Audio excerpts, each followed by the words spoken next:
Hey y'all, it's been a minute. I feel like I've been in a season of dry bones or something, waiting patiently for the Lord to give me a message. I have a desire to spread the gospel, but also I wait for Him to tell me what to share. I read daily, I learn daily, and there's lessons for myself, but then there's lessons for myself and others. And those are the messages that I feel so strongly about that I have to share. And I haven't shared in a few weeks. And, I try to be patient, and I talk to Him, Lord, give me a message. But I also tell myself in due time, when someone is needing a message, the Lord will provide me a message to share, because He knows when that person is going to be able to hear the message. Just because I want to share a message today, they might not see it today. So He knows our future, and He knows when things need to happen. And that's why we're not in control. So I have a message, and this message is for me. I know it is, and everyone can relate to this message. So if you feel like you're in a season of suffering, or you've had a season of suffering, and maybe you just can't get past what you've had to endure, take a moment and listen, because this is a revelation, a renewing of our hearts, and a renewing of our mind to refocus on the suffering. And I'm going to be in Philippians 1:29 and 30.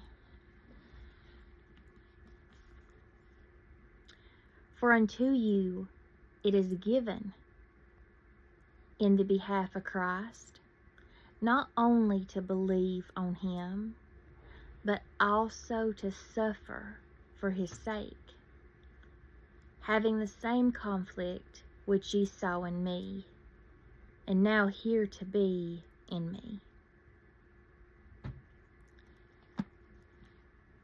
It is given. It's a gift. Suffering, the word suffering, is a gift. We have a gift to believe in Christ.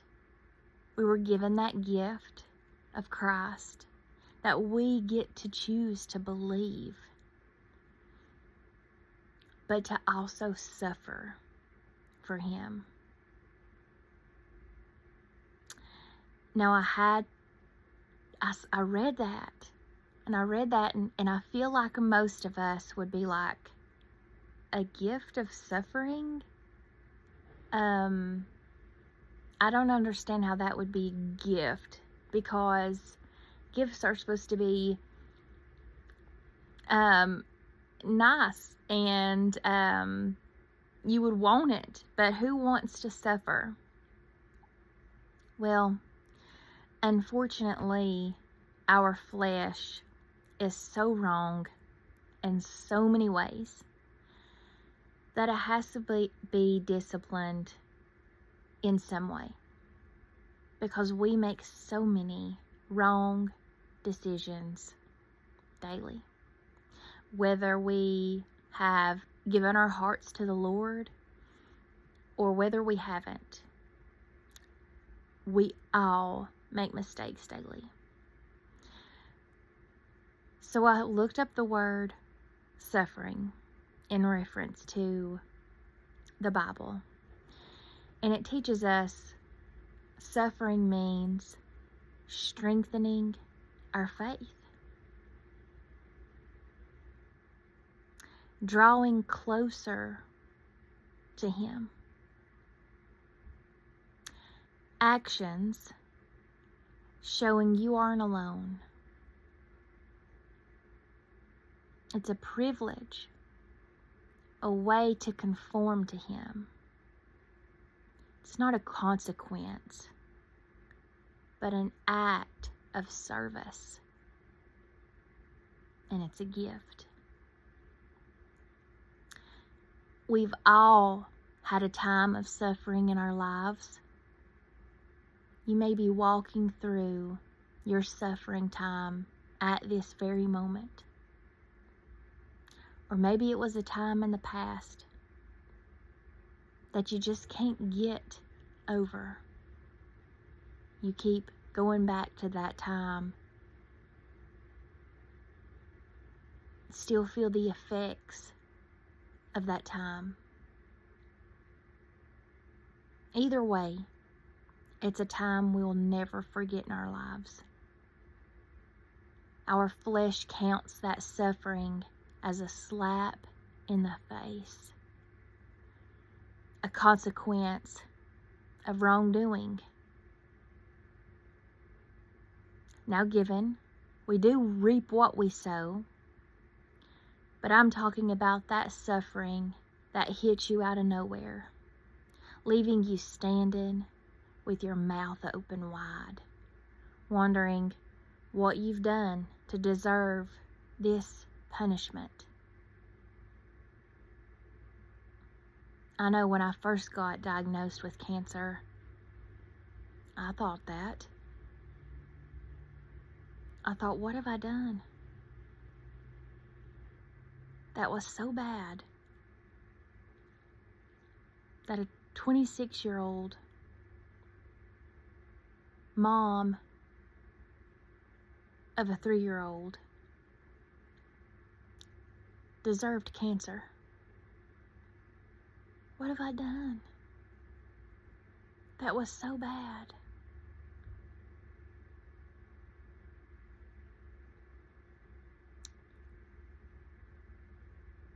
But our flesh puts us in that. Our flesh puts us in that mindset. The devil puts that in our head. We deserve that. This is a slap in the face. You're being punished. The devil puts that in our head. And our flesh is so weak, we believe it. During that time, we believe it. But the Bible teaches us it's a gift. Therefore, that's not a punishment if it's a gift. But this is a time of renewing, refocusing, regaining your mindset. And I can attest to that's true. During my journey of cancer, of treatments, that was a renewing of my mind, the way I thought, who I leaned on, the Lord. What was important? Living for the Lord. None of this earthly, fleshly stuff mattered. I saw miracle after miracle on my cancer journey, and I continue to see that today with my health.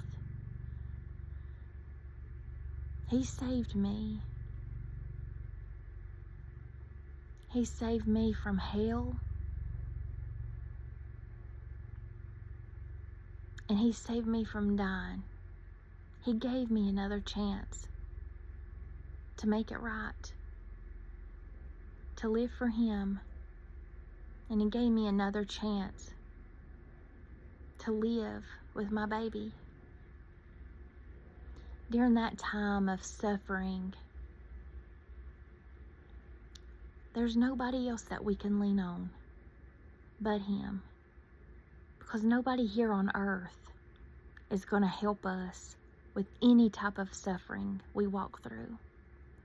Whether it be a health battle you face, whether it be a fleshly battle that you face personally, any type of suffering that you're going through, there's nobody here on earth that's going to be able to help you walk through that battle alone. You can't.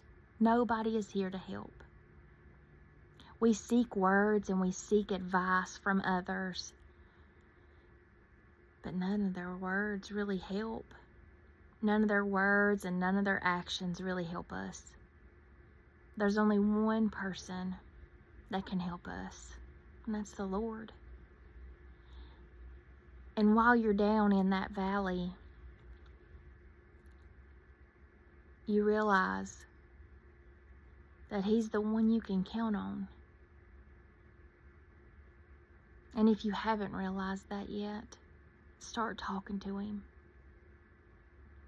Let Him start to move in your suffering, because that suffering is a gift. It's not a slap in the face, but it's to renew us. It's to strengthen us.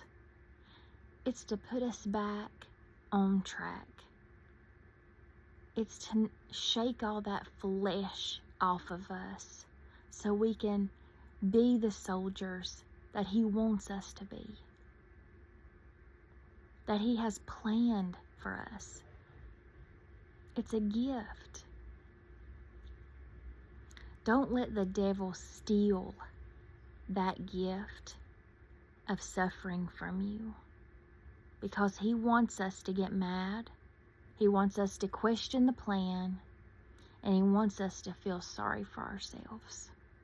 He wants us in that woe is me attitude, that down in the dumps. But your suffering isn't to slap you in the face. It's to renew you. This suffering time is going to strengthen our faith. In a time of suffering, we don't have anyone else that can help us but God. Therefore, we talk to Him more in times of trouble. And we talk to Him more, meaning we grow in our relationship together. You and Him, me and Him, drawing us closer to Him. Then we begin to realize we aren't alone. We aren't alone in this suffering. It leads us to have confidence in Him. You'll feel that bond between you and Him. You'll feel that peace in that suffering storm that everyone else will say, oh man, they're going through a rough time right now. But you aren't going to feel woe as me. You're going to feel that unexplainable peace and strength that He gives you when you start holding His hand. So if you're suffering right now, or if you've suffered and you can't shake it, and you can't feel that revelation that was supposed to come from it, allow Him to renew your mindset about it.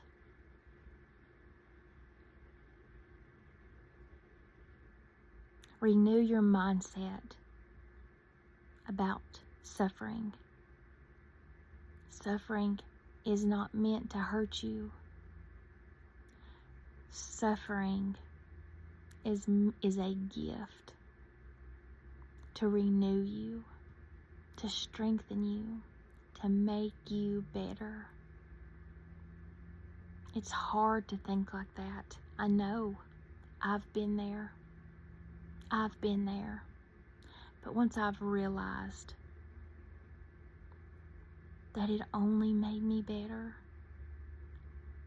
it gave me peace, strength when no one else could. That suffering that I've went through changed me completely for the better. The suffering that I went through shook my flesh up, and it renewed me. So this suffering that you're going through, let it renew you and regain your focus. I hope this has helped someone. Stay encouraged.